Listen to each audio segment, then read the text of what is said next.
and hit record. Do it. Here we go. So if you guys haven't taken the survey, go ahead and do it. I was just looking at the responses, which is a lot of fun, which you can see once you're once you've taken it. You've been having a good week, Catherine? Yes, I have been. Thank you. How'd your move go? Did you move into your new place? Yes, we're in. Oh. We're in. All right. I can't wait to see those pictures. Oh my God, it's so great. You can see the stars for, you know, whatever, 30, 40 miles. It's really spectacular. Oh, that's so awesome. Yeah. So happy for you. Yeah. Great. Welcome, Doug, Jeff, Arnold, Robert. Awesome.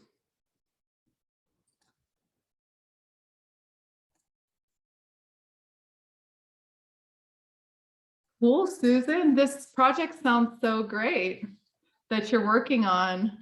Yes, I came to them mysteriously, magically. It was a divine acquaintance, I should say. Canada is in a mess right now, if you haven't heard.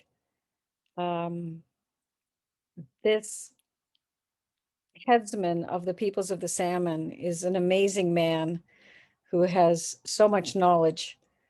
And we are looking right now. I just had a conversation with him 5 minutes before I came on this call. And he's looking for alien assistance. I didn't tell him I was coming here.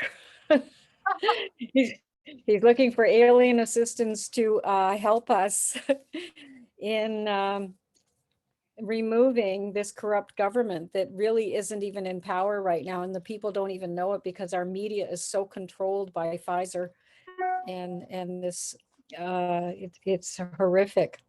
Yeah, well, we're in charge. So the people are truly in charge. We have to start voting people locally, I think, and really getting a handle on local politics, and then just roll it up and turn off the TV. There he is.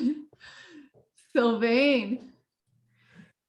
Yes, I'm here. I just finished another live broadcast. Oh, wow. Okay, so am I saying your name right, Rochon? It's about close as you can get without being French. Okay, but so do I not pronounce the N? It's the R, but no, you do pronounce the N. C'est Rochon, but it's the rolling French R, Rochon. Rochon. It's very hard for Anglophones to say that way unless you've learned Spanish. Okay. And even then, it's not the same R. All right, so Sylvain, we're about to go live here.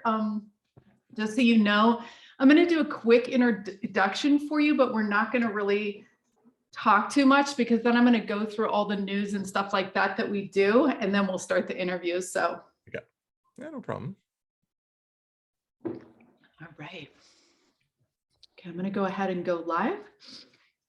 We're going to go live on Portal to Ascension and also on New Realities. So here we go.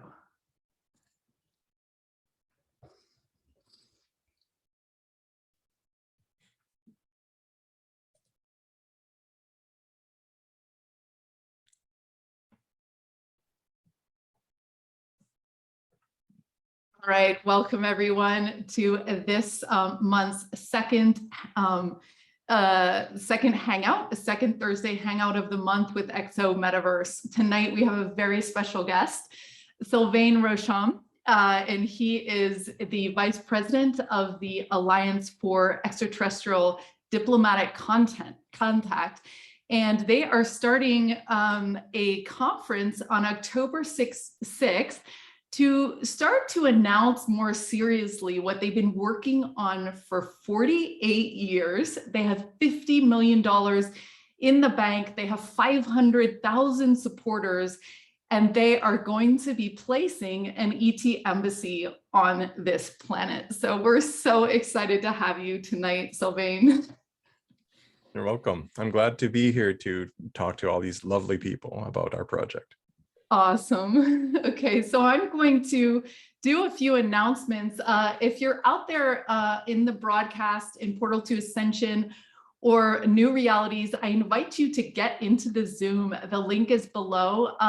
This will give you a chance to be in the Hangout rooms. So we know that it's really fun to get to hang out and talk with fellow people that are in the galactic movement. And we'd love to have you meet some new people tonight. So this is a great way to get links, chats, and things like that. So I'm going to share my screen. We're going to do a couple announcements before we get started. So here we go.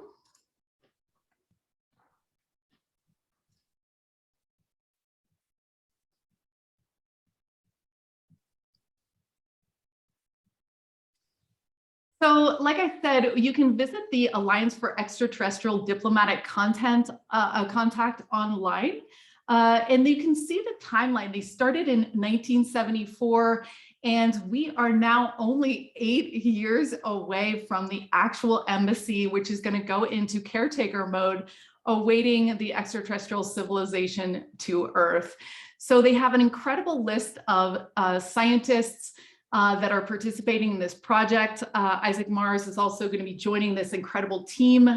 He was on our last EXO Consortium Hangout, third Thursday. So again, all these incredible minds from every single country all around the world are starting to bring this new knowledge down. And like I said, on October 6th, they're having an incredible conference.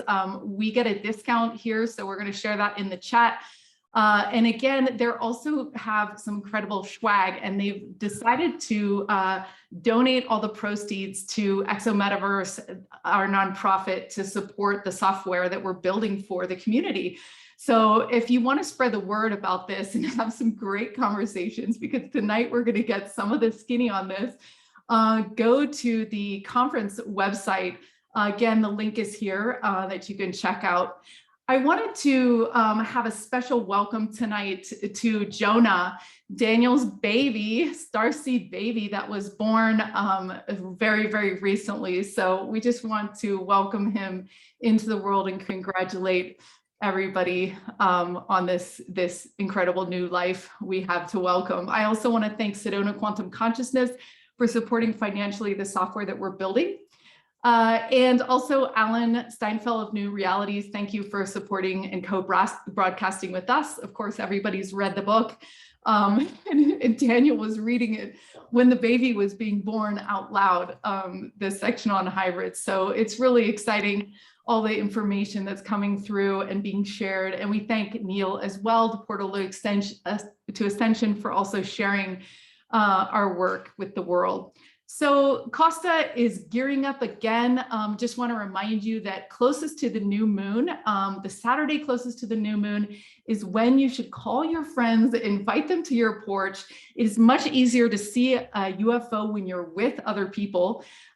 So invite your friends over and get on the map, and let's make some contact. So I just want to remind you kind of the events that we're doing. So the first Sunday is spoon bending.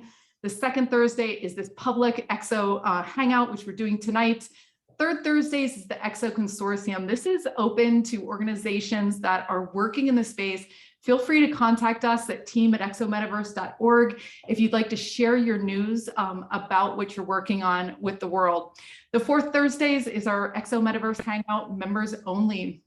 And this month we're going to have Preston Dannett, who is incredible. He's written 28 books and 100 articles about UFOs, and Daniel's going to be interviewing him.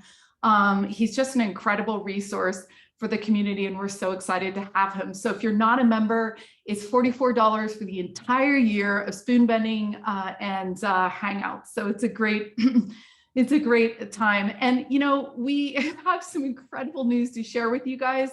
So last Sunday, we did our spoon bending, and there was some ladies visiting Sedona for a 7-figure mastermind. And these ladies were indomitable. They started bending forks without touching them. So they were doing it fully with their minds. We laughed We couldn't believe it. So we've reached now graduate level bending. We also sprouted seeds in our hands. So this was really a testament to the power that, as Isaac said, consciousness is the ultimate technology, right? So when we come together, enjoy, this is when forks start to bend, right? So we really invite you to come and experiment with your own consciousness, enjoy with us on the first Sundays. So I also want to let you know, we're launching some augmented reality.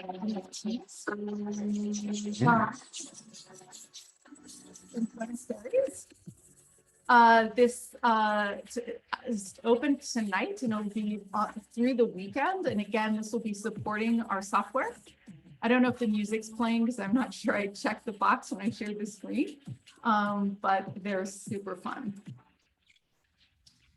So I want to talk a little bit about our collective intelligence before we dive into the interview. So last week, we were working with Krista Risa, and she was talking about finding your purpose. Now, this is something that's so important to us all, and I just want to share and highlight some of the results here. So in our group, 50 or 55% know their purpose, right? So it doesn't mean that you need to know your purpose at all times. It just means like, because it may change throughout your life, but it's something that's really important to know what lights you up, what you're excited about, what you love, right? And when we ask people what were the best tools for them to find their purpose, the number one thing that they put was connection to a higher source. 2, life experiences, meditation, writing and journaling, psychic readings and channeling, trial and error, and asking for a sign. And one of the most super fascinating things that happened was that when we asked the people who hadn't found their purpose what they think would be most helpful, it was the exact same 7 things that the people who'd found their purpose thought would be useful. So in other words, this means that when you go into your gut and you think, well, you know, I need some advice, ask yourself, right? Because you know the answer, right? So when you connect to yourself and when you pay attention, this is where you're going to get the answers. So we thought that was really fascinating. And yeah, so it's funny because the people who hadn't found their purpose also thought that hypnosis would be a good way, or connecting with their ET selves. But hypnosis actually wasn't something that people who found their purpose thought was helpful. So hypnosis might not be the thing for that. It does help you rewrite your subconscious mind, but I encourage you to look at the results of that. And you can find that on the Exo Metaverse news page right there. So I just want to invite you now to take the survey here, exometaverse.org/week32.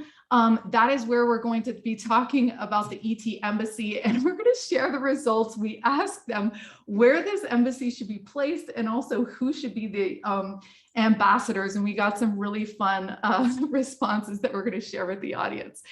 So before we start, we always do our moment of silence. Again, if you're joining us live for the broadcast, please jump into the Zoom at exometaverse.org/hangout. And we're going to spend 1 minute in silence here before we get started. And this is our chance to tap into the field. And here we go.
Awesome. So here we go. You know, Sylvain, one of the things, I love a lot of things about you. I love your energy. I love that you're a tech genius. I love that you're an entrepreneur. I love that you've been knowing what your purpose is since a young age. I love that you're galactic. I love that we talk about all the fun things we're going to do in the Embassy Village with our Airbnb apartment or whatever. And I love that you're so optimistic. In fact, you wrote a book called Engineering Paradise, which I sped read today. And I just want to thank you for your optimism and your foresight and your long vision and all that you're doing for this community. You know, you're so you know, you really are someone that should lead this kind of consortium kind of feeling, because you're a team player, and we love you for that. So I think the audience really wants to know about the embassy, and you can share the screen. Just paint us a picture of what this is like and where it's going, and all about the conference. And then we'll talk about some other things as well, but we'd love to hear about that first. Yeah, sure. We'll see if I'm going to share the screen or not. I think I do have some pictures that could be interesting, but well, let's start with this. I will share my screen because why not, huh? So it started with the blueprint. Okay, this is the old blueprint, and it's an old mock. This comes from its origins. Basically, 1974. The reason why this started in 1974 is because it was a man called, originally called Claude Varion in France, met with a person in an old volcano in France, the Puy de la Sola, I think it is the name of it. And he met an extraterrestrial that came down in a flying saucer, bell-shaped, as you can see that the pool there, there's a bit of a design there.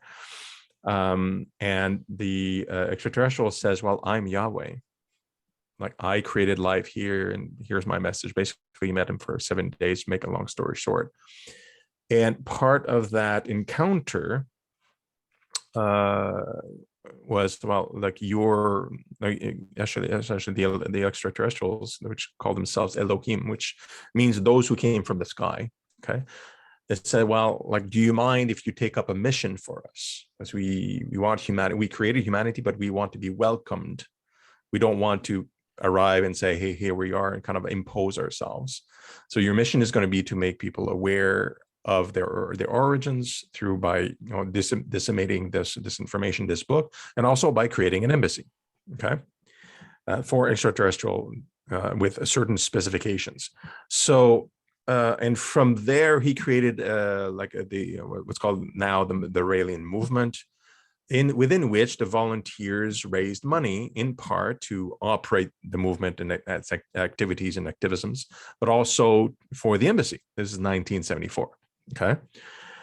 So the movement grew. Now it's about 130,000 members or adepts, and some.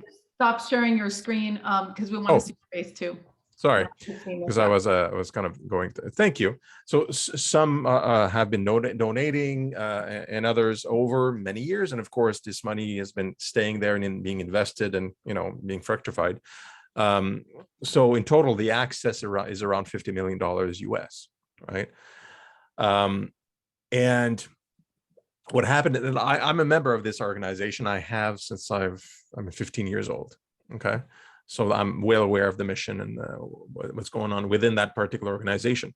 And then in January last year, I told the one responsible for that project within the movement, I said, well, this is a project for the whole planet, not just for one organization. This is really for everybody. It's just like, it's always been for everybody, but we've kind of kept it to ourselves here, right? So I said, well, yeah, you're right. So what do you suggest? I said, well, how about we create an association that is outside of this particular philosophy and way of thinking that could be universal and can allow everybody that wants to support the idea to connect and work together as volunteers and kind of join forces and kind of do all this great stuff. And say, well, that's a great idea. So we did do that. And that was when the Alliance for Extraterrestrial Diplomatic Contact was born.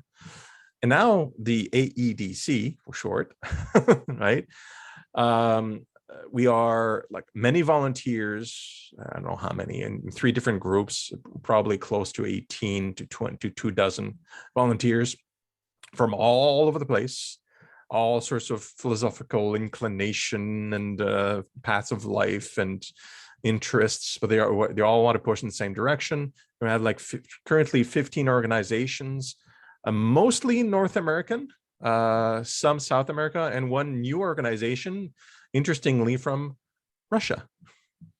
And they are wonderful people, by the way, scientists from Russia that have been thinking the same thing since the late 90s as an organization. And they say, well, look, space is like, humanity is one, space is for everybody.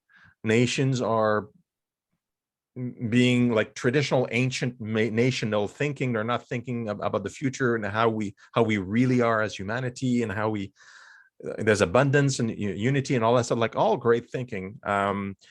So we got all these groups together. So now we total 15 organization, nearly 525,000 supporters as an organization, and growing with interest and all sorts of really great connections. And the thing is, what's really fun for me as an entrepreneur is that I don't have to raise money. Because that's usually the hardest thing to do. Like, the Alien movement is just there. It's like, look, this is also our project. We're participating in this with the Alliance, with the others. That money, is for everybody, right? Like, we need, well, to pay for the building, like to the construction specifically. There are rules and logic to the madness. And so our focus is really more on the diplomatic contact with the UN, getting engaged with the diplomats and the national leaders. And I saw a couple of questions out there. Yeah, some we've distributed in 2019, so that's pre-alliance, a document, basically a business plan to all nations of the earth, like at least 200. So, because I know there are more than 200, but some of them are tiny, and I think we couldn't reach them all, I think. And ask them, like, hey, if you want to participate, like it's not really first come, first serve, but kinda, because there's only going to be one. We don't have funds for 3. We're only going to build one, right? And if it's on your land, the seminal moment of official landing at a place that United Nations agree is the place is going to be on your territory, and therefore, for a while and for many, many years and perhaps generations, your country and your land is going to be the center of humanity because of that seminal moment, and ability to, and a location where the first contact happened, and where there's going to be further visitations and diplomatic missions under the Vienna Convention.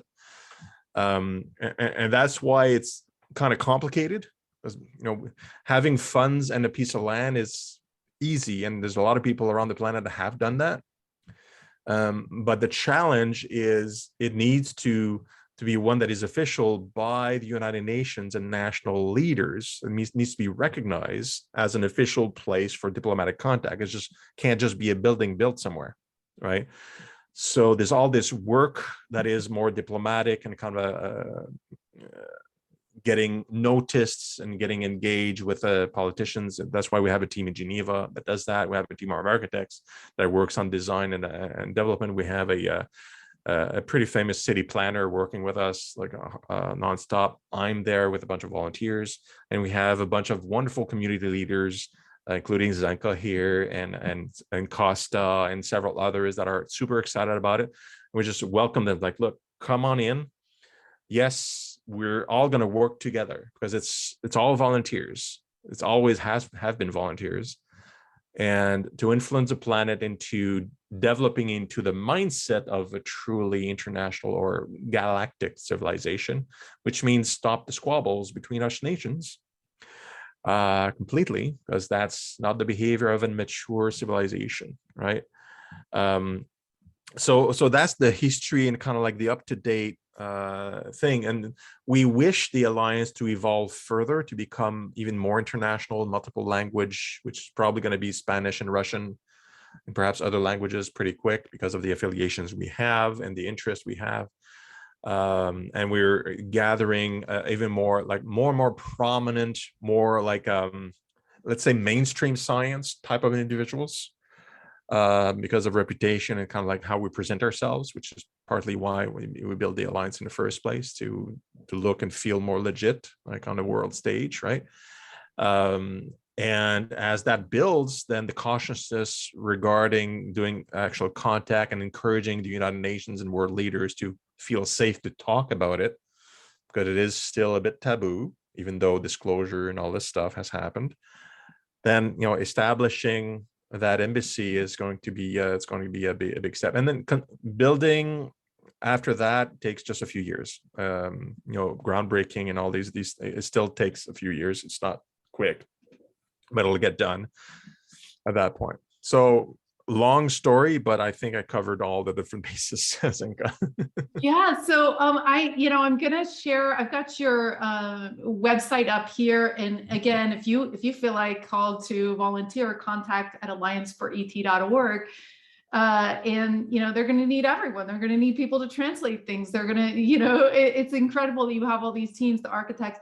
So one of the things I really loved hearing about was you talking about how that there's a duplicate version of the embassy that will be able to, since the embassy you mentioned was going to be really for diplomatic conversations and stuff, we can't just be walking around there, but that they're going to build another version of it. And talk a little bit about the vision and the long-term plans to create a space for innovators and things like that. So give us an idea of what this is going to look like, because we're only 8 years away, according to your plans, actually getting the Vienna Convention and UN set up. And then what happens after that? And what kind of VR stuff are you going to be showing at the conference and things?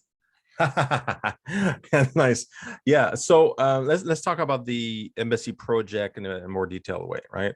The simple description, I usually talk about the embassy proper, but in reality, something like that is going to be a little special. It's not an embassy that's built on a corner in New York City, right? It's something that requires a bit more protection around it and more space, right? That's, in fact, there's a kilometer each side of the embassy needs to be cleared with a fence. And that's for all sorts of security reasons and protections and so on. The building needs to be to have integrity. There are like airlocks, for example, as part of the design, because atmospheres may be different inside than the meeting spaces and things like that. So you want them to feel welcome, not like squished and perhaps like being too close to some of the people that may be freaked out by things, right? So it's built it has to be built somewhere outside of a city, logically, because of the space required.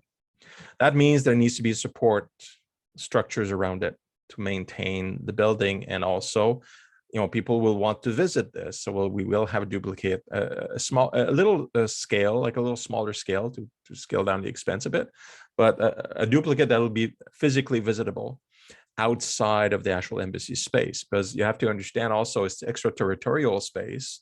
That means if you step on there, you're actually trespassing on territorial land, or extraterrestrial land, like whatever nation or planet, because that's how the law works, right? If you go to the Canadian embassy, I'm assuming most of you are probably in the States, you're stepping onto Canadian land, right? Because that's the Canadian embassy. It belongs to Canada.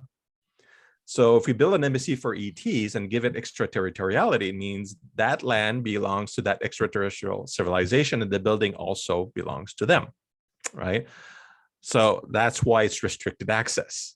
We don't know their requirements until they visit and kind of tell us directly what's going on, how they want to proceed and whatnot, right? So there will be some people in the building as caretakers, because until they visit, we need some people that have it there, but there'll be very restricted access. So we'll be building a convention center, condos,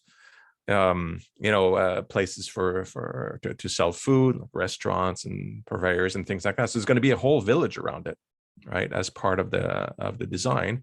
And in fact, one of the designs, I can share my screen, I think. Yes, I do.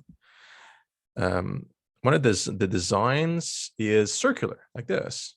And since we're changing the designs, and it really depends on the land itself, It may not be circular. It could be hexagonal. It could be square. This is just kind of a concept. And you see these structures in white. This is like more futuristic, building kind of designs, but they are kind of that village convention centers and whatnot. And here you can see, I don't know if it's a bit too small here. You see there's a duplicate embassy right here for visitors and a visitor center. And the embassy proper is here, like right in the middle of that wall place, right? So that's the idea. That's the concept of it. And again, the architects are actually developing new blueprints and new that are a bit more modern, since the old ones were old, and probably also a 3D walkthrough, which will all be presented at the conference on October 7th, officially by the team of architects and the president, Danielle. So we'll be doing a public reveal there with the most up-to-date information. And if we're a bit lucky, and if the countries that have approached us are timely, because we can't force their hands, we may be able to reveal where or who's going to have accept. Right now, even I don't know who's in contact with us because it's so secret, right? All I know is that there's more than one nation that's been in talks over the past year or two, I think. I don't know if that's all I was able to get from Danielle, who he is in contact directly with others. And I've known Danielle for 25 years, so it's he won't tell me. he's very rigorous with his job and takes it very seriously. But we know it's probably not any northern nations, because that's too cold. Reasonably, we want to have like a weather that's reasonably comfortable, which means it's probably not equatorial, neither is it like northerly. Sedona is probably a pretty place, I heard. I know Zenka would love that. Yeah. And a nice place. Can set up the landing pad because he already knows that. Assuming the American government would actually agree and give land, which I don't know. Maybe it's not their style, no matter who is in power.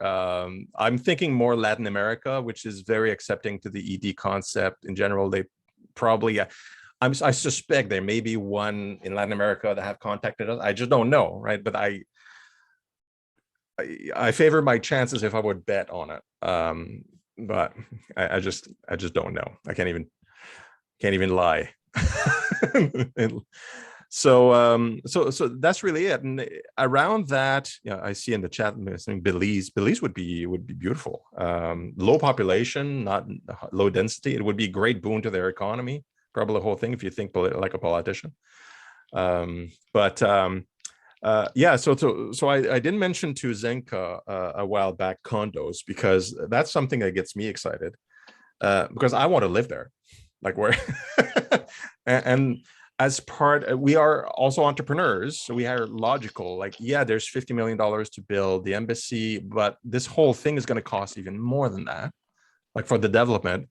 So we've been talking with developers, for example, that are into the project. They want to sell. I mean, they're in business. If there's interest in the area, and they can sell condos, they'll build them, right?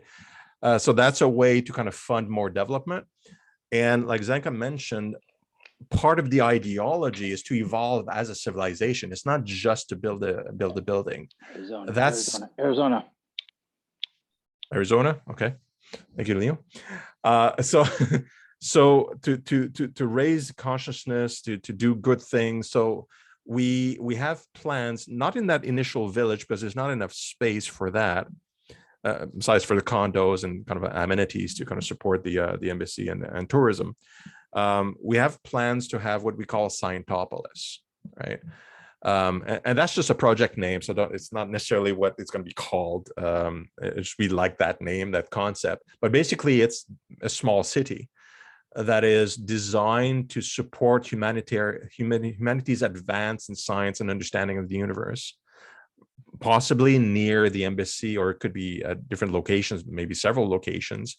And the idea of that is to hopefully evolve enough in our ideology that scientists and engineers and creatives and artists could go there and freely give their time to benefit the whole of humanity without any economic interest or concerns, right? So basically, a mecca of knowledge and understanding to help us evolve, perhaps in some cases with some glimmer of knowledge from the visitors from elsewhere, perhaps guiding us a bit. And that would, require additional funding and kind of support to go at this later step. But so we are thinking a bit ahead regarding the future of humanity as a whole, as a unified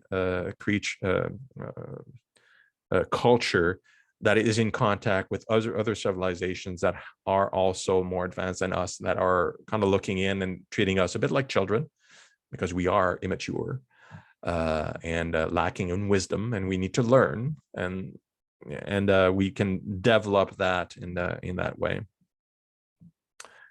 So I'm seeing questions here. I don't know if you want to go there. Leading this talk. Yeah, one of the early ones was why are you using a crop circle for the design of the embassy?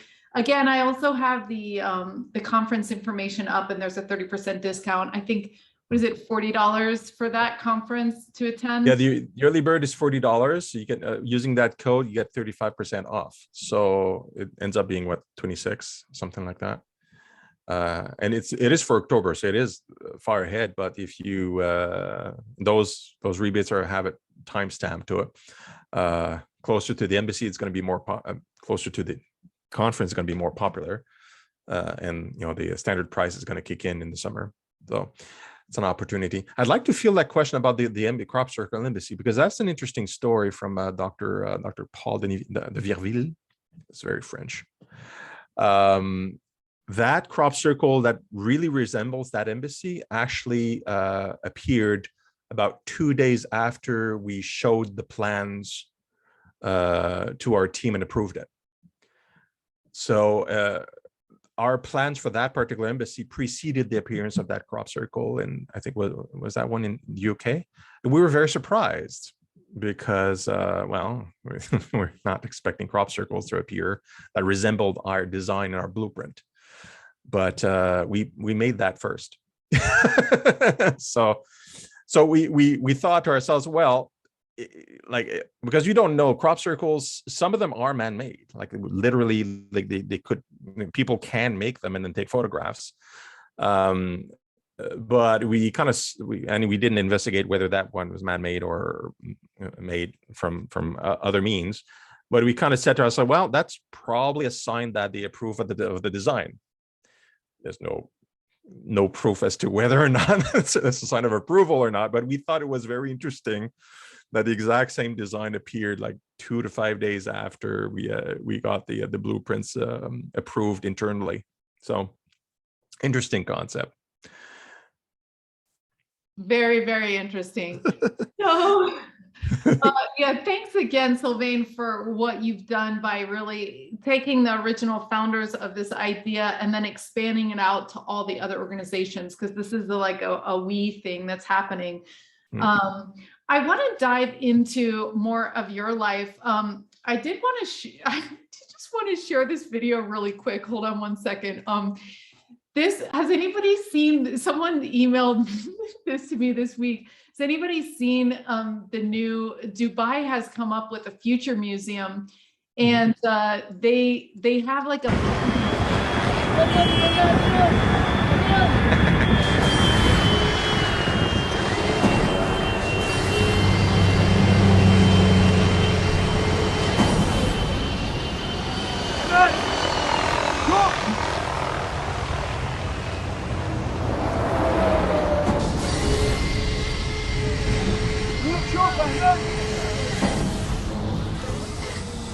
Isn't that cool?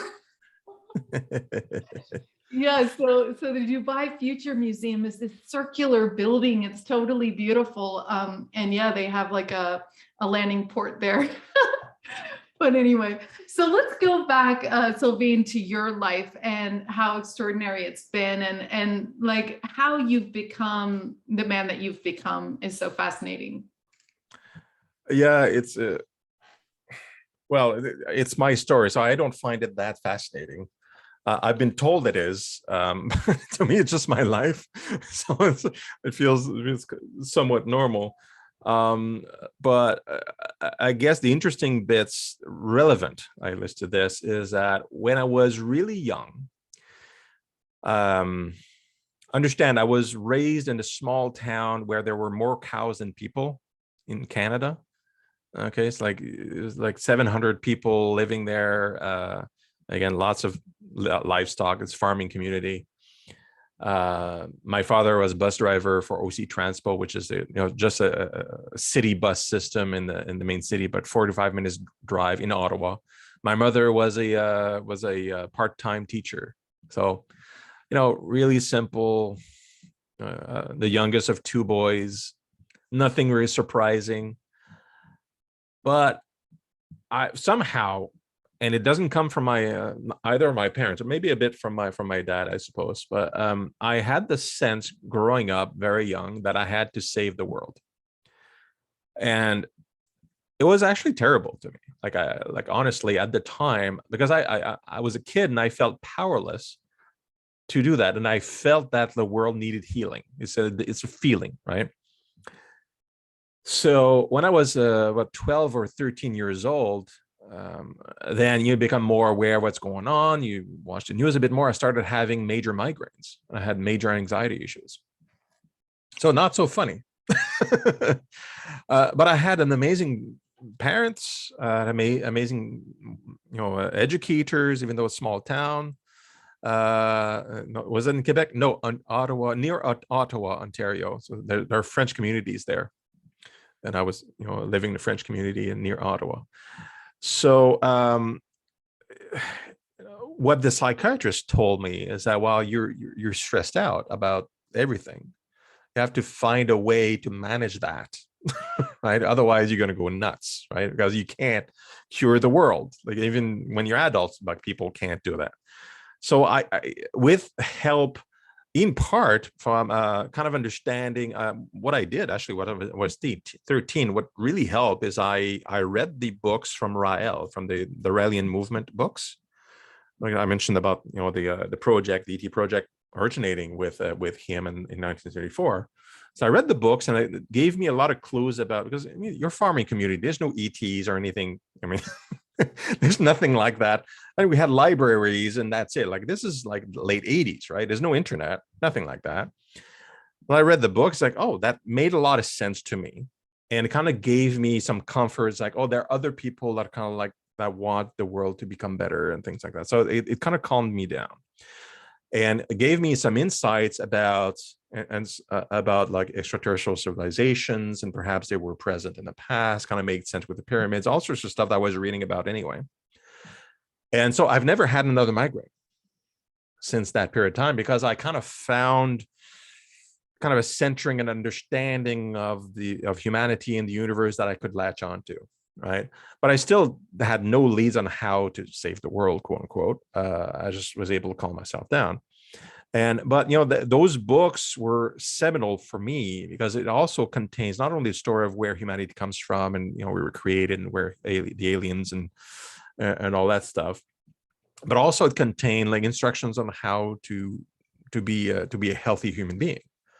There's no one that, the theory from the book, which I believe, even though without scientific evidence, I just have believed over time, I suppose, that we were created by an alien civilization and they were mistaken for gods. And we see those elements in a lot of the myths and legends and stories, and also religions and so on. That their presence is felt and defined and so on. Anyway. So that explained all that stuff to me, and if you think that those people that have been dictating this book or these stories or these messages to a guy, if they were the ones that created us, well, they probably know how to make us healthy, right?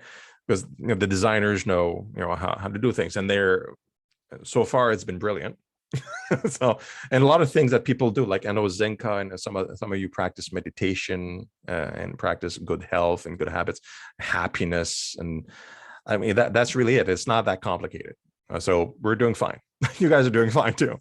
But anyway, I felt very very empowered by that. So that's my like early years kind of discovery in the small town. And then eventually I went to university, and then the internet happened, and you know, all sorts of information got access to me.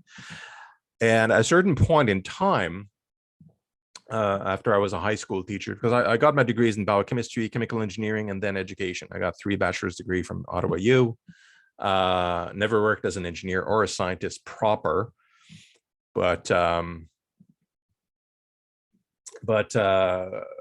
you know, I became an educator essentially, and with access to the internet and more interactions, more understanding, more science, right, and discovery, kind of figured, well, there's something that I can do. Right, there are activities I can push out. I can become like an influencer and to help people change their mindsets and kind of think about the future, think about well-being. So beyond my activities with the Raelian movement, for which I've been active for over 35 years now. Yeah, about 35 years, nearly 35 years. You know, there's other things I could do. So to try to quote unquote, I didn't think of at the time now saving the world, but more about helping the world grow and get into like a golden age era. And so I've been doing a lot of volunteering. Like I have a think tank to try to do systems change now.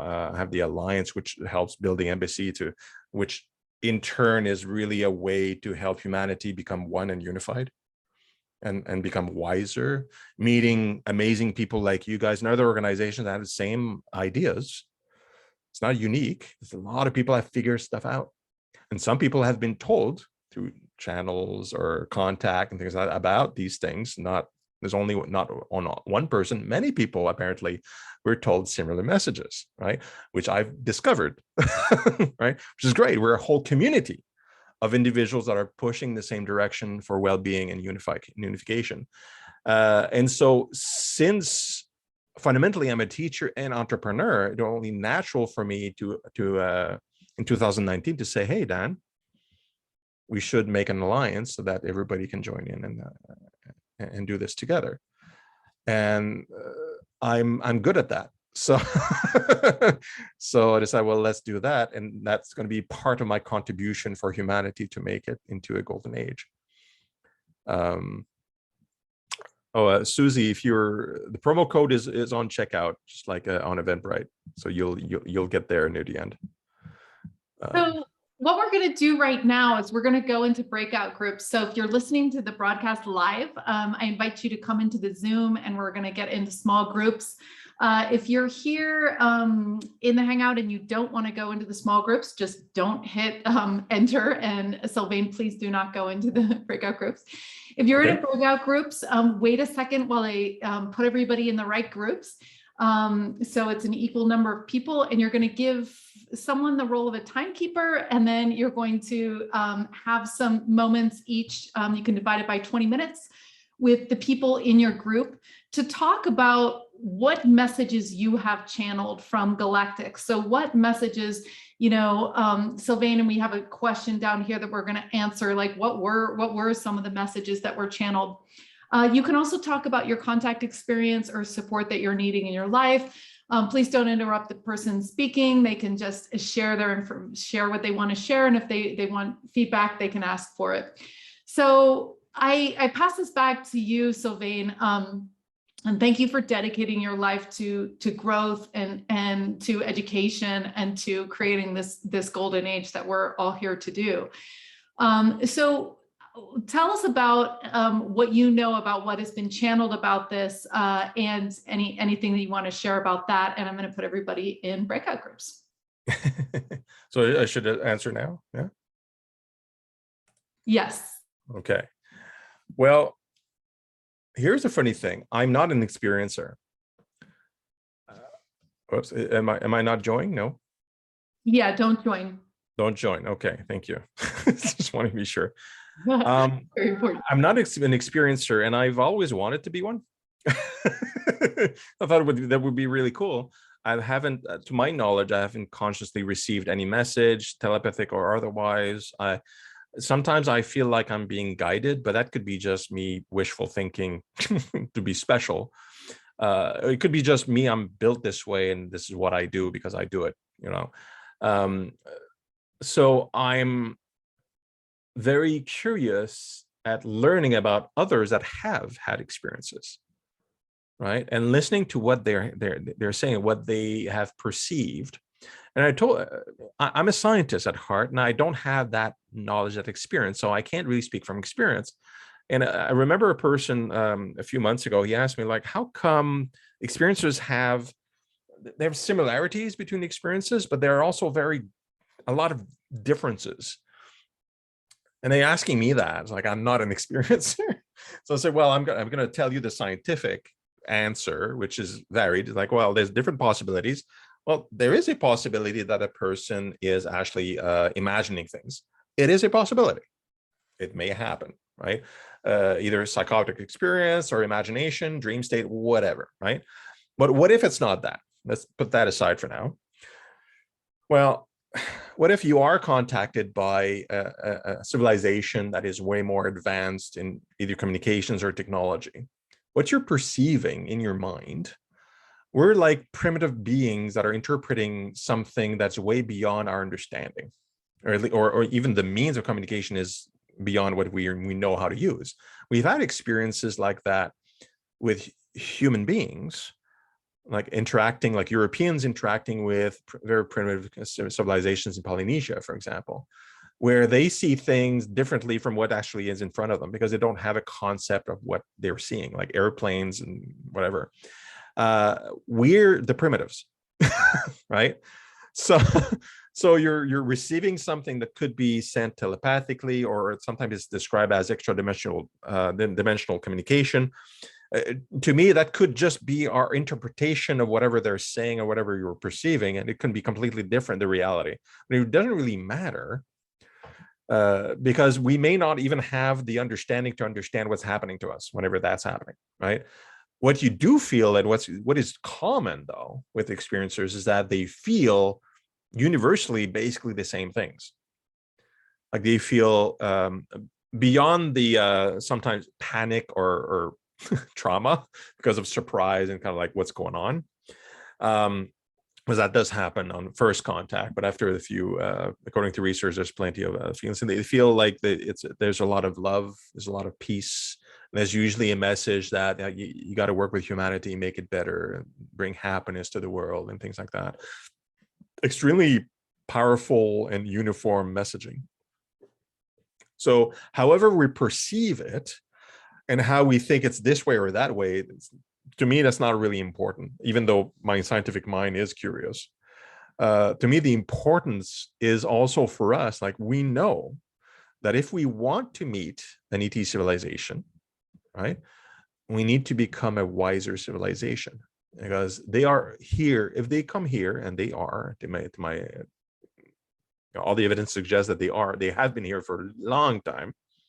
They're observing and not disturbing us too much. They're doing a few things, teasing us a bit and giving us information, but they are peaceful. There's you can read, I published a paper at some point that kind of shows like there would be no reason for aggression from a civilization that's able to come here, right? They are, if you aspire to the Fermi paradox, and I like to talk about Fermi because it's very scientific and kind of thinking, the solution that I think is most likely is the zoo theory of the Fermi paradox. I don't know if everybody's familiar with the Fermi paradox, where like it says, well, if according to calculations and speculation, the galaxies should be teeming with intelligent life. And then he asked a question, well, if that's the case, where are they? Where is the evidence, right? And that was Fermi's paradox. It should be teeming, and then we don't see anything, and we don't get contacts, actually, no obvious contact. So the zoo solution to the Fermi paradox kind of states, well, we don't have a contact because they intentionally are not trying to disturb us. We're kind of like a zoo. We're meant to be undisturbed in general until we're ready, just like in Star Trek: The Next Generation, the Prime Directive, if you're familiar with that, and Roddenberry's work. Like, that's the theory to me that makes sense. Like, let's not disturb them because they're a bit not ready. When they're ready, then we'll show. then will come when they're ready for the meet, and where there won't be too much panic, and there's going to be enough understanding and a desire for them to arrive, because I think they're really respectful, because they could, if you're able to cross solar systems and arrive here 1,000 years ago, okay, you can do basically anything. You can appear in everybody's mind simultaneously, convince everybody that this is it, but it would be invasive, right? It would be disruptive. It would be forced. So the only rationale would be they're doing what they're doing on purpose. It's not because they can't, it's because they don't want to, which means they're waiting for us to extend the olive branch, extend a hand and say, hey, most of us are, or all of us are really ready for this. We want to meet with you, come on in, which is part of the idea behind the embassy proper, right? The UT embassy. If we are able, and I believe we are, to convince national leaders at the UN to change the rules of the Vienna Convention to allow an ET civilization, not only earthly civilization, to get extraterritoriality and all the technical bits, they have a discussion, they agree that the embassy that will be built will be, a proper embassy for diplomatic missions. It automatically means almost that we are ready as a civilization to acquiesce and to meet one, right? Because that's going to be hard. The UN doesn't move fast, and politicians don't take a chance, right? It's just by nature of our current systems. So if we're able to empower them with the knowledge and comfort that people will be backing them up, then they'll say, okay, well, let's agree to this. It doesn't cost anybody anything except the nation giving extraterritoriality, and let's see what happens.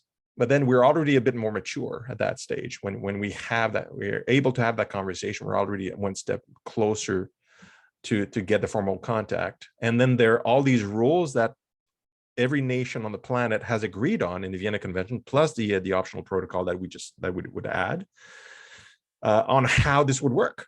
So there's no idea about which nation has first dibs. It doesn't work that way. The rules are stated, and that has been established since 1961, right? So there's all this stuff going on that's just us preparing ourselves and getting our stuff together. I was going to say another S word, right? And kind of like questioning, okay, well, how about this? How about that? And kind of get it. And while this is all going on, there's all these wonderful grassroots efforts like Costa's and Zenka's and a bunch of others that are just getting people on board with meditation and synchronized meditation, which is slightly different purpose, direct contact through telepathy, and kind of individuals kind of like making connections. Look, we're able right now, humanity, able to detect thought patterns using EEG. We have been for years.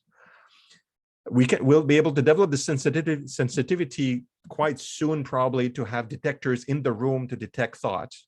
Okay, they were here creating life probably 1,000 years ago. They can detect your thoughts from wherever planet they're on, probably, right? So if you think about them wherever they are and they're tuning in and listening, they'll hear you. They'll get your thoughts. We'll be able to develop that probably within the next 100 years. They're way more advanced than us. So these efforts, these grassroots efforts, that's all of us working together towards that ultimate goal, right? The embassy becomes a goal to work towards, to bring unity in humanity and bring acquiescence and to do the welcoming.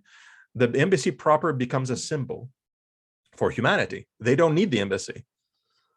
The embassy is just work for us to kind of prove that we're ready in a way, right?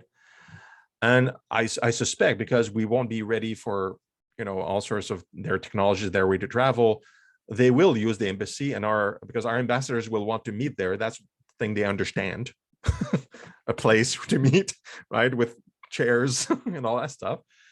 So it's going to be used, and I plan to be there when that happens. So maybe a bunch of you will also, but let's start with just a conference in October. Start with that. And You then know- we'll keep moving forward and building up the synergies between different organizations, and our whimper will become a laughter, and then a roar, and at some point the whole world is going to say, hey, like, this is just logical, let's do this. Yeah, what you're saying is so important, because I think you're right, and I want to clarify your call to action here. If it is true that we are in this collective soup and we get to experience whatever we want to experience as a civilization, we choose what we want to experience. If we want to experience World War III because we're watching TV, we will experience World War III because we're watching TV. Because remember, emotion is the driving force of reality creation. So when we put forth this project of an ET embassy, that catches, like you said, it's this iconic, incredible, mimetic, like, wow, conversation piece, right? Because it's something we all like, wow, wouldn't that be great?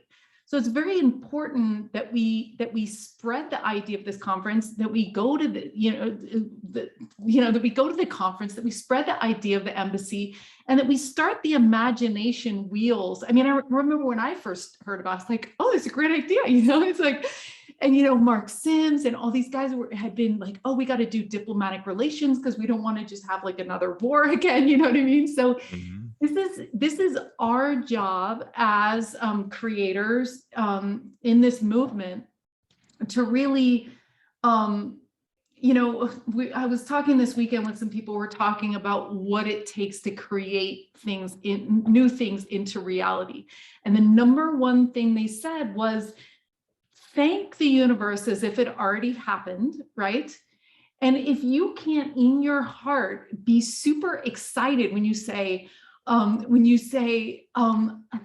thank you so much for the ET embassy, if you can't do that with an elevated emotion, which is completely important, then there's something in your subconscious mind that's not believing or not allowing or not allowing, right? So this is something that we really have to start to realize. And what's going to happen is a logarithmic scale is going to, and that's what we're hoping to do with LightNet and Exo Metaverse and all these projects, ET Let's Talk, is like really show the world that there are hundreds of thousands of people who are having these experiences. It's here, it's happening, and it's absolutely beautiful, because all of a sudden there's new answers to old questions. There's new healing to old wounds. There's new adventures to be had, right? So I really like your call to action here, Sylvain, and you're saying, you're like, let's have you tell us again, what is going to get this embassy on the map and happening, and what do we need to do? So 8 years, it's like, do all the countries have to agree to do this in the UN? Like, do we need to show them, like you said, that they're supported, that they're not going to be ostracized? What do you think we need to do? Okay, a couple of things are a bit technical, and I'll keep it really short because we're dealing with the UN, it gets complicated. But in the simplest form, technically, all we need to add is to add what we call the optional protocols that adds language, and we have a suggested text, but it's really the UN that has to write it. That's the rules. You can suggest, well, here it is, and then they has to agree on it, and they'll have to rewrite. It gets ratified. There's a whole process in there, but that is the body that does this with the Vienna Convention. So we have to go through that. But to get that convention, to get the discussion, all we really need is two diplomats from two different nations to agree to call one. So to call a convention that has a discussion around the protocols, you only need two diplomats from two different nations. That's it. So you don't need 180 just to have the conversation. You have to have two, and then they say, okay, well, let's do that, and then they call upon the others to participate, and some may participate or not. That's how it kind of works. And then from there, there's meetings and discussions, and eventually the ratification, which takes a while. It takes a bit of time. Technically, though, to build the embassy, we don't need that. But we do want that because, like we said before, the idea is to get humanity to convene and agree that this is like as a planet, that this is a good thing. So we do want to go through that route. But on a technical level, any nation that wants to have the embassy built can give extraterritoriality without the approval of the United Nations. Okay, so you can bypass the BS.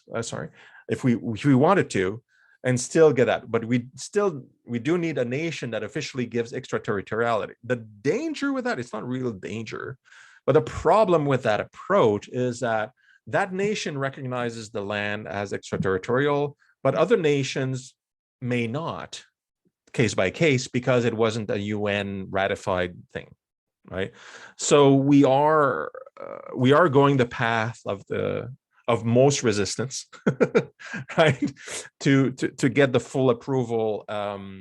But if all else fails, there is a way to get the embassy built properly for diplomatic relations and missions without the full United Nations being on board. But we'd rather not do that.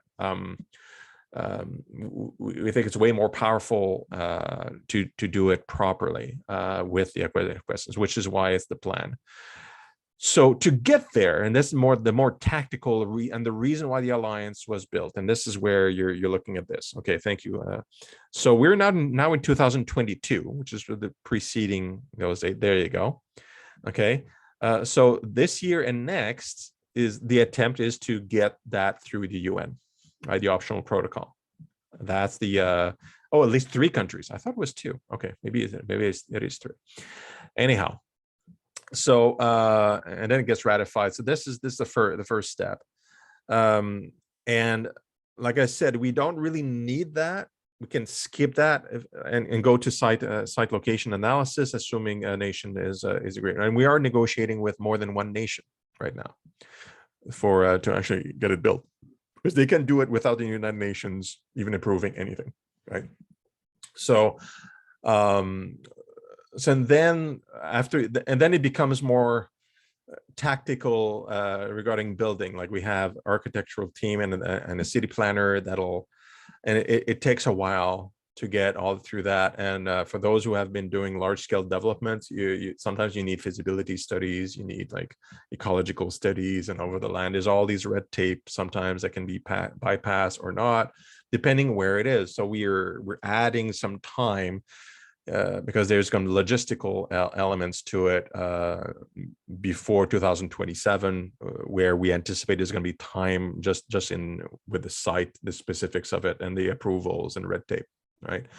And then, once that's all gone through, then it's planning and implementation. So that's more about the construction piece, which is only about 3 years. And then the embassy proper, the city around it or the little town around it is functional and people can visit, and tourism, all that stuff. And the embassy is in caretaker mode and patiently waiting for for the moment, right? We're not going to be the ones like pulling the trigger, so to speak. I'm pretty sure that's also an expression in the US, and tell them, okay, come, and then they'll come on a whim. We don't know how this is going to happen exactly. Is it like when you put the last brick, they're going to say, hey, thank you? And we don't know. Like, I have no idea. But they're the bosses of themselves. They're going to decide, when the time is right, and that kind of thing. So, what do you think we need to do, Sylvain, like in terms of, okay, so we've got the legalities that have to be sorted out. We've got the 3 nations, we've got a nation to say yes. What about like, what do you envision around it in terms of like people training or staff training, or how do you feel like we can share the whole exercise with the world? Well, in part, that's why the conferences exist, right? Like we're going to start with this one in October, and then there's going to be annual conferences. So that's to us to gather, celebrate, but also kind of share knowledge specific to the embassy project and where it's at that moment in time, right? So we can craft training and activities based on where we are at, and kind of announced it at those moments. But there's no need for like specialist training, let's call it that, for this all to happen, because ultimately, an ET civilization is not waiting for us to advance technologically, or to build more stuff, or to have a building built. They're waiting for us, at least my perception of things, they're waiting for us to achieve a certain level of wisdom and maturity and welcoming. Okay. And this is what we hear from a lot of experiencers that have been channeling, receiving messages, including Rael, no exceptions. I haven't found any, right? And that is an internal type of work. It's within us, within our power. And, Zenka and several others, like so Metaverse, have been building the LightNet, right? And also the Fire the Grid, thank you. The Fire the Grid project, where it's meditation for peace on a regular time. But that's a very powerful exercise, right? That can influence the whole planet. Many organizations are actually doing that. Right? I have spoken with Adam Apollo, and also about unify.org, for example, recently, about how we can also collaborate and kind of like amplify all this stuff. So everything that we're currently doing is propagating understanding, compassion, unicity, love, femininity. I don't know if you noticed, but all these characteristics are attributable mostly to women, like in traditional sense. So why not also more women leaders in politics and otherwise? I think that'll be really cool. Like, I would definitely go for that. Because we do need more of those characteristics to be elevated and to be examples, and less machoism and chest pounding. Right. And the bottom line of what, because I told you the story of how I was powerless, right, when I was growing up, about achieving these dreams and these goals. I felt was not intellectual. It was just like a feeling I had to do things, and I wasn't powerless. And for the most part, the Rael and the Raelian movement, through seminars and trainings, because that was a lot of my exposure growing up, kind of following those people around. What I learned, and what gave me a lot of peace in my journey to create like the golden age, is that everything's connected. Everybody's connected. The whole universe is connected. Everything is balanced. And this is just scientific fact. Like, even at the quantum level, at every level you can imagine: gravity, waves, energy, matter, everything. And by the way, all matter is energy, and all energy and matter is wavelengths, interchangeably. And this is just a scientific fact. Ask any competent scientist, they're going to tell you the same thing. It's not metaphysics. Okay. So it's all interconnected, all in balance. So if you change something here, it changes something everywhere, right? Butterfly effect is another example of that. So if we want to have a welcoming planet, a planet of happiness and joy, well, it's really hard. I don't know if you've tried to change other people. It's pretty tough. It's nearly impossible. One would say it probably is, right? But we just happen to have a wonderfully designed brain that is plastic, neuroplasticity, right? We can change ourselves pretty easily. So if you change yourself to be a happier, well-meaning, compassionate individuals, learn from mom, right? Then you're influencing the whole universe with those energies. And that's something everybody can do. You don't need to build a building or raise money or anything like that. You can just do that. And that's massive. If everybody would focus on that, just making themselves happy and content and compassionate, we change the whole world. And the extraterrestrials that are looking, it's like, well, cool. Everybody's unified and at peace, collaborating and passionate. Let's say hi. I think that's really the training. That's it. Yeah. Yeah, it's that invitation to invite this reality into our reality and do it clearly from our hearts and ask for that experience. So we have a couple questions here. We're going to bring people back from the breakout groups soon. One of the questions I didn't really understand, and we're also going to look at the survey results, was have any star civilizations, this is from Court, other than Elohim, repeated the original 1974 contact reported by Rael? I read that before, Mr. Fisher. I know Court is Court.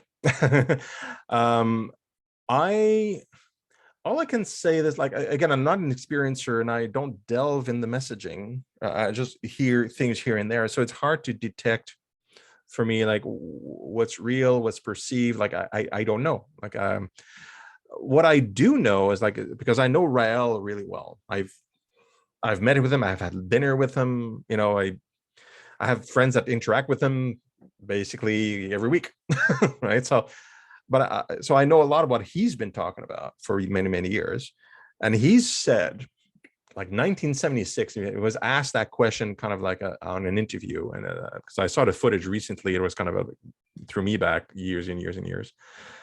He was asked, like, is he the only one that was contacted by extraterrestrials? Are there others out there? Well, his answer was very curious to me at the time, but now it makes a lot of sense. He says, well, as far as I know, I was the only one that was contacted for this particular mission, but certainly others have. Well, now that I've met a lot of contactees, it makes a lot of sense, because they seem to each have their own little mission. Some bigger, some smaller, personal or not. Like, well, okay, that makes sense. So that's the only thing I can say. Like, whether it's, you know, some of these people had contact and were told the exact same thing, I don't think so. I haven't heard of the exact same thing, but there's a variation on the theme here, like peace, unicity, harmony. We come in peace. You know, all that stuff is a very unified theme, and that kind of, you know, fits. So one of the things that we're going to be doing with LightNet is we're going to take people like Sylvain, who are incredible humans with open hearts and open minds, and ask them how they would prefer to make contact. Is it seeing a UFO? Is it having contact in your dreams? As you mentioned, telepathic contact, and then really sharing those resources and putting you in a small group of 8 that will help you have that experience. Because I mean, this whole spoon bending thing has really been like a microcosmic cosm of how this happens. And it's often when we're trying to ground and bring things into a new version of reality that we're not expecting, that our subconscious mind is like, no, you can't do that. You can't bend a spoon. You can't see an alien. It's very difficult to do without a loving environment.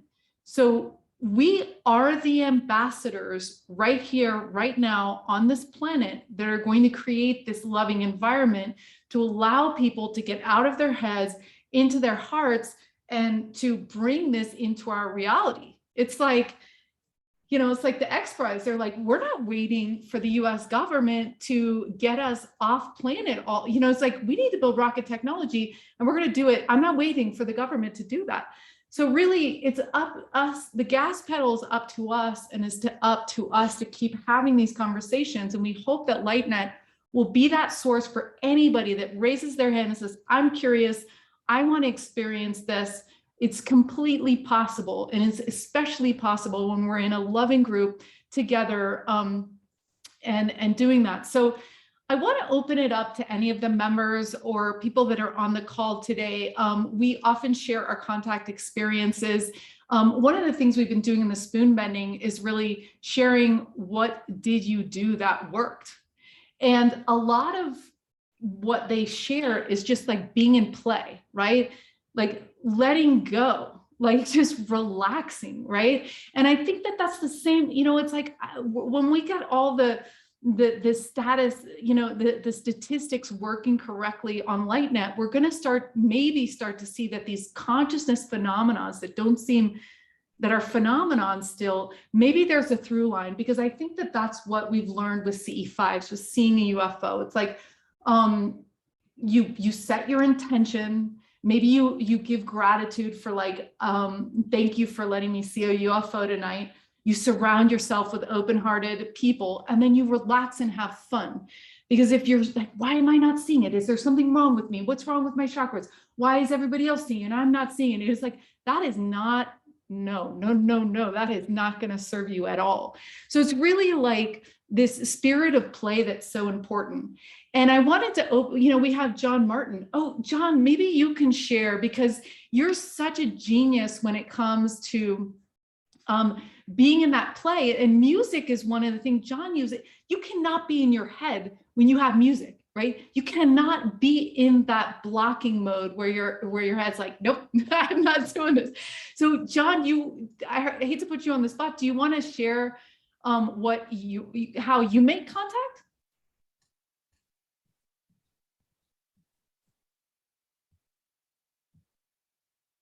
We can't hear you.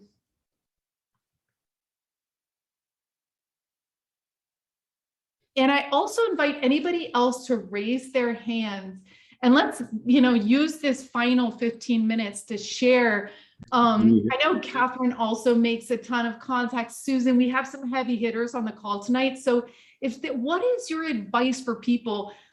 Let's say someone has not experienced contact. What is the best way for them to do it? We can hear you now, John.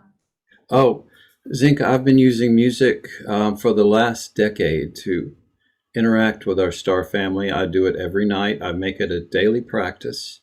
When I go out in the morning, I wish them a good morning. I don't necessarily see them, but I know they hear me. Tonight, I've recorded. I was working on the videos while I was listening to this incredible broadcast, and I had over 40 different energies that came tonight. And so I project music, I project positive thought and love into the universe. I've got hundreds of videos.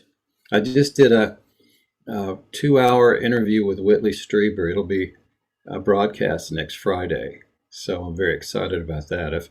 And that goes into a lot of detail into how I specifically do that. But project what you love into the universe. Give the universe a chance and make it a daily practice. And the universe will absolutely be in contact with you. What do you mean, really quick, before we move to the next person? What do you mean project what you love? And I know when you do it, you're always like, thank you. But describe that. I don't understand that. Well, I've been playing guitar for 50 years. So I started on my deck by playing music that I love, Bach, Ravel, Gershwin, original pieces. And while I was playing, I project this thoughts of positive thoughts and love into the universe. And as soon as I did that, literally, after the second session, a purple dome-shaped craft with a pink ring came directly over my home. It was amazing. Then 4 craft came, and then a giant cross and crescent-shaped metallic craft came over my home. They were the size of office buildings. And I've had hundreds and hundreds of these interactions. I've had multidimensional beings coming through portals. I've got pictures and videos of all of these things, and we all can do it. If you're a mathematician, then project your most elegant equation into the universe.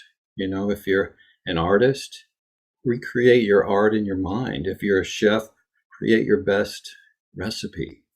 Whatever it is that really moves you, share it with the universe. That's what I would say. Sorry, that's so beautiful, John. That's so amazing. Yeah, that's that elevated positive emotion. And that's so great. Such beautiful advice. Thanks for sharing that. Heather, you're next. Can you unmute yourself? Yes, hi everyone. It's good to be here with you in community. I don't want to go on too long because the story itself is pretty detailed, but I was born 3 months before the first harmonic convergence, and I attended the second one in the past couple years. On the last night of the harmonic convergence, I believe the Pleiadian and the Andromedan star system, they arrived. They're wanting me to tell the whole story, but I think it's too long. They put their hand on my head. You have to negotiate with them because they get excited, you know. They put their hand on my head and they gave me what they call a transmitter. And I've been using my voice. I can hear somebody typing. It's distracting me, I'm sorry. I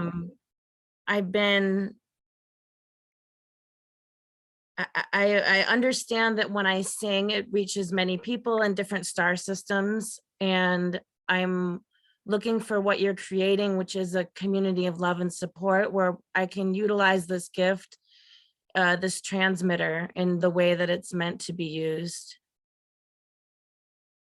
You want me to turn on my camera? I'm in my bathrobe. I okay. Hi. So, yeah,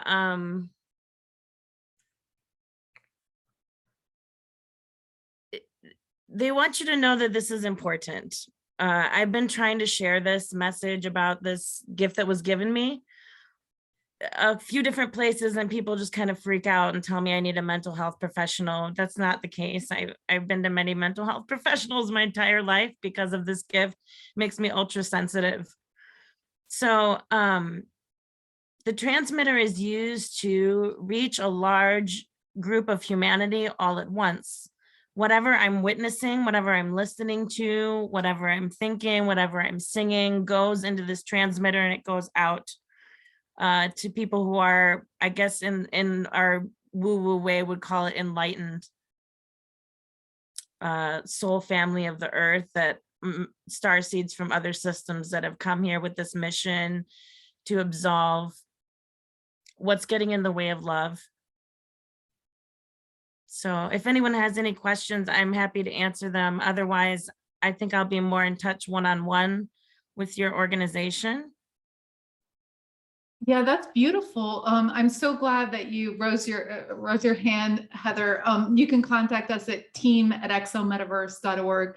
And thank you for sharing your message. And you're not alone. And that's exactly what we have to build, these communities, and not just, you know, these small groups of 8 or these loving containers, right? We need to get closer with each other as we move through what is getting in the way of love, right? I don't mean to interrupt, but they very much, this past 3 or 4 months, they keep saying you have to gather, you have to gather, you have to gather, and they mean bodies next to each other, because we've been doing the Zoom, the telepathy, and all of that is great, but our power is greatest when we're in numbers together.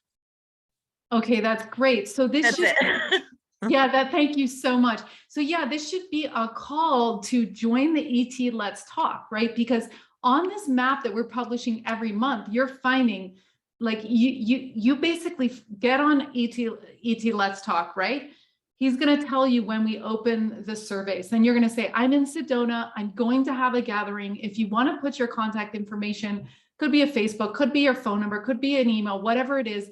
And you can invite people to your porch, right? If you don't want to, you just publish that you're there, right?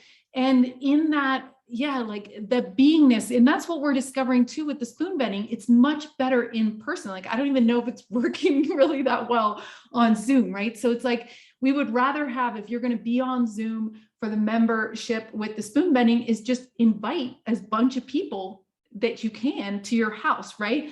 And, you know, when, you know, they did these spoon bendings with 16,000 people. 15 was the number which he would, minimum number that he would gather, right? So maybe it's 8, maybe it's 15, but try to get other people into this experience because it's so much easier, right?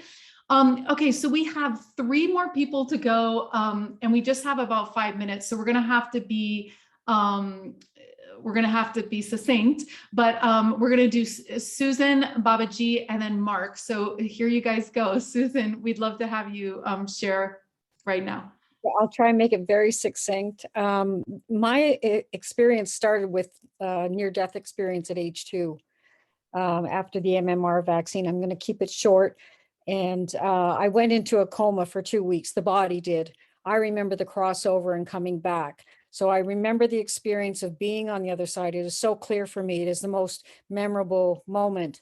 And then several years later, when I was 17, I had an encounter with 5 Pleiadian ships in Niagara Falls at 1 o'clock in the morning on January 1st, 1971.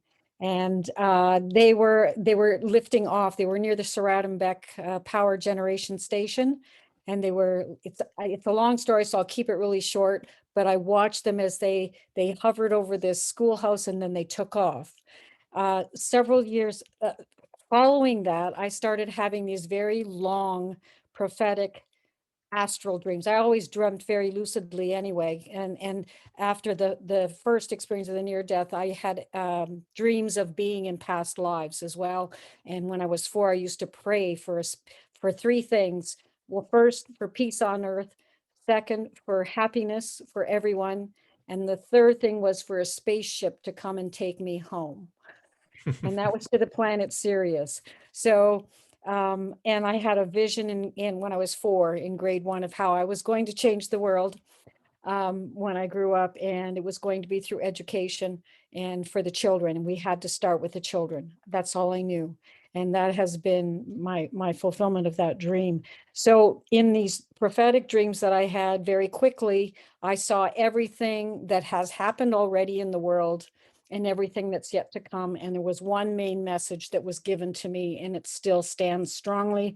And it was, only those who consciously acknowledge the prime creator, God, as the source and essence of their being, as love, will survive the apocalypse that is to come.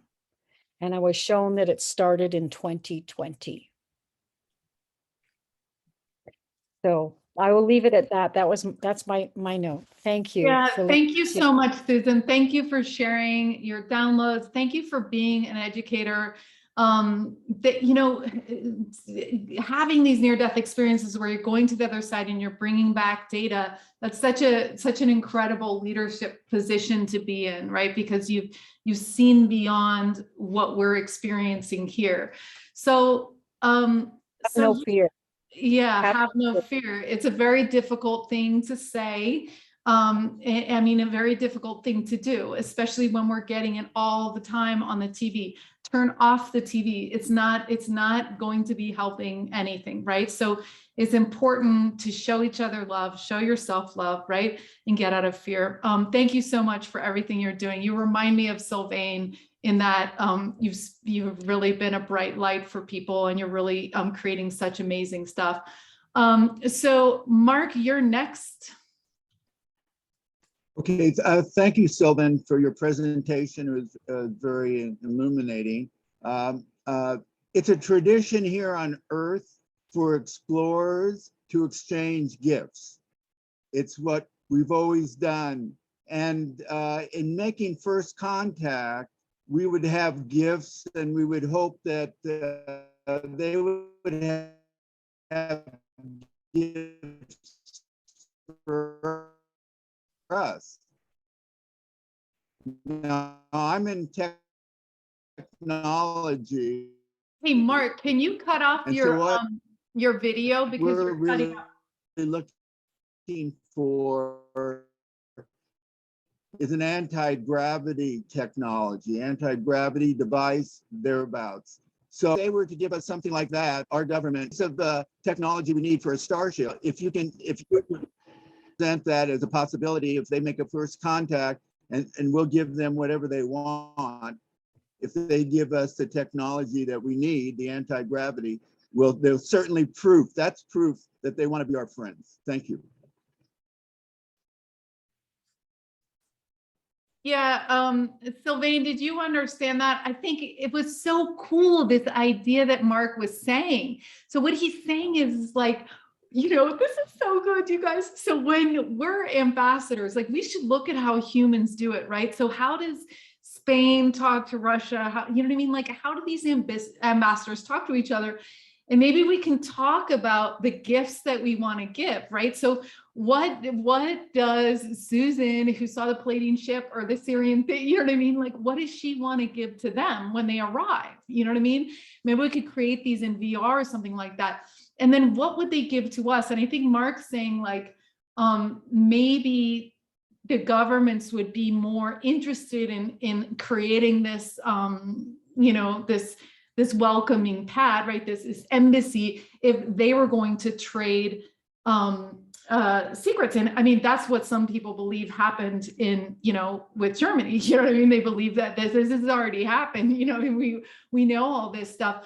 I don't know. And then I just want to put a pin on the fact that you're talking about having an innovation city, right? So imagine if we got the most powerful star seeds in this invention city around the embassy, channeling down.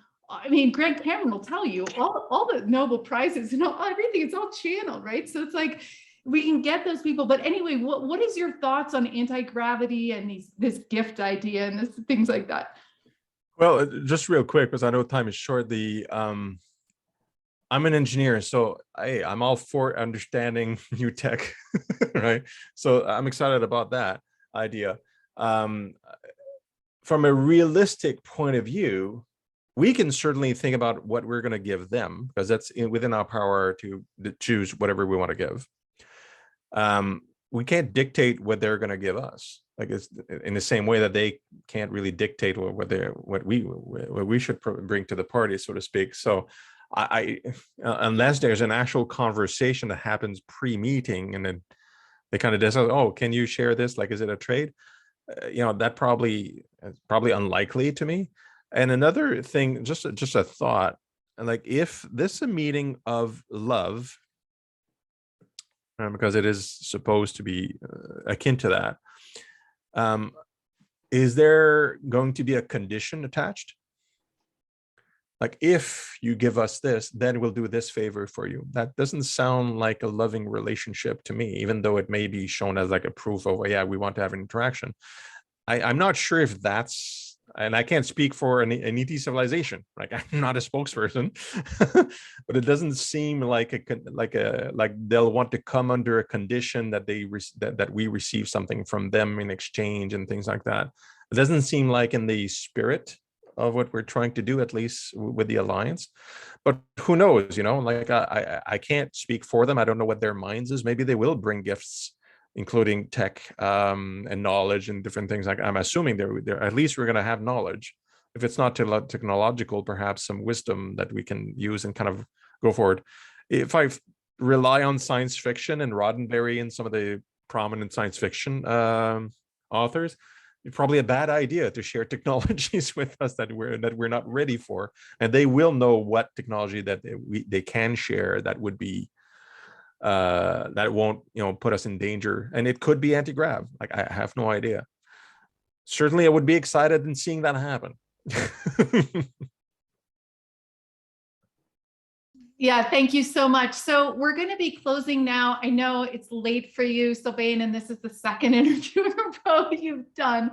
And I want to close with 1 minute, where we don't usually close with 1 minute, but I want to close with 1 minute where we all imagine having personal interactions in this village that's going to be around this embassy in 8 years. Right. So let's all do that and imagine that tonight together right now. If you're watching this on YouTube, I want you to share in the chat what you want to do in this embassy and what gift you want to give. Right. And I encourage you to subscribe to whatever channel you're watching this on. So Catherine, you get to say just a few things real quick, and then we'll do the 1 minute to close this special evening with Sylvain.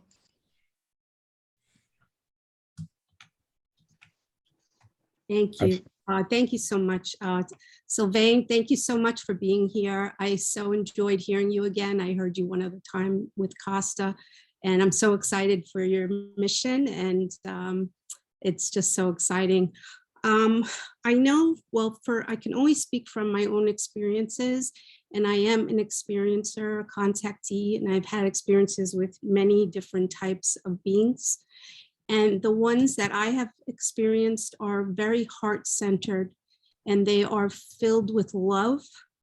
And the first thing that came to me when you were speaking, Sylvain, because I agree, is that the biggest gift that we could give them is being open and ready for contact through our own heart center, because that's really where they meet us, is through our openness and non-fear of them. So when we're ready for that, that is the biggest gift I think we can give them. You know, I think they're just waiting to embrace us, and they can't wait because they're our family, they're our lineage, and we've been with them in other dimensions, other planets. And when I see them, I can tell you, they don't look anything like the ones that you see on Google. There are so many different ones, and some of them are kind of mind-blowing the way they look, and sometimes even get a little scared. And it's like, no, just because we look that way, don't get scared. We just look different than you, you know? But it really is, it is so all about the heart and just being open to embrace them, because we're like their younger siblings, you know. They want us to just be one with them. And that's why I'm so excited about what you're doing. So Yeah, thank you so much. And I just want to say, you know, Catherine reached out, you know, we had a couple sessions ago, we had a call out to people that want to start guiding these small groups of 8 to make contact. So is it meditation? Is it hypnosis? Is it dreams? Is it CE5? If you are out there listening to this tonight, when we get the software done in a couple months, we would love to have you volunteer or get paid to lead a small group of 8. And you can contact us at team@exometaverse.org if you want to be one of those people like Catherine that's saying, okay, I've done this before, you know, light the way for someone else to do that. Now, Babaji, I did say that I was going to call on you, and then I couldn't find you. So you're the very last one. Great. I'm here. Okay, great. I'll be quick. Susan said we had to love God, and that's really what it's really all about. Loving God with all your heart, with all your might, and all your mind. This new age stuff is all about love yourself, but I think they're on the wrong track. So love God, loving God in each other, loving God in nature, loving God in the animals. Don't eat them. I'm in contact with them continuously. I don't go to see them. They are in me as me. So I'm no longer a human. I'm an ET. They want to take me, and they asked me to assemble a group of people. And so far, I haven't found anyone that was really ready to go. They said you have to be ready to let go of everything. Don't even bother to bring your toothbrush. So where are we going to meet, and when are we going to go? They told me I'd be in the right place at the right time, so I don't give it any thought. I just hope I'm with all of you when it happens. But we're going to leave. I'm supposed to be on this ship called the Golden Dawn, and I get to sit in the captain's seat. So if you guys are looking for a captain, I'm here for you. Let's get out of here while we can. I love you all. Thank you so much for having me here today. I really, really mean it. I love you, love you, love you all. Thank you, thank you, thank you. Oh, and to get connected, you have to stop your mind. And that's a tough one. I've got some techniques for you. I use prayer, I use colors, I use numbers. But when you can get the mind stopped and still, then you'll know that you are God. Goodbye, I love you. Thank you so much. That was such a beautiful, beautiful message. Thanks for leaving us with that, Babaji. I love your passion, and I love your excitement. So as we close tonight, Sylvain, thank you so much for cementing in this idea of this embassy. Thanks for calling the rest of the organizations to the table. Thanks for spreading the word. Thanks for organizing the conference. Thanks for setting up the website, the store, the meetings. Like, you really are lifting a lot here, and we hope that we can help lighten the load, not only by imagining this now for the next minute, but just through our hands, through our time, through our support. And I did find also here on the screen how you can sign up to be a guide. And we have shared as well during the broadcast, which you can find on all the channels if you need to go back and get that discount code to come to the conference to spread the word. So here we go. We're going to close with 1 minute. And I want you to imagine all the awesome things that you're going to do in 8 years at this embassy, and as if it was happening right now. Here we go.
Thank you so much, everyone. We'll see you next Thursday on Alan Steinfeld's New Reality for our EXO Consortium. If you want to join and talk about what project you are working on for the EXO movements, email us at team@exometaverse.org. Sylvain, you get the last word. I think it's been repeated many times. The word is love. That's the magical word. Love yourself first, right? Let it overflow onto others, and then do whatever you guys are already doing, following your own path, right, to achieve better humanity, better self, and eventually meeting our star friends in an official way. We don't all need to be like volunteering with the Alliance or helping Zenka or ET Let's Talk. We each have our own path and our own direction, and we can all help in all sorts of ways. And we're all in it together, working together in all these paths and just collaborating. That's it. And I think that's the foundations of a new humanity and how we'll eventually work in the future too. So all my love to you guys. Thank you so much. We'll see you at the conference. The conference is on Zoom on October 6th. Okay. Good night, everybody. That was wonderful. Love to you.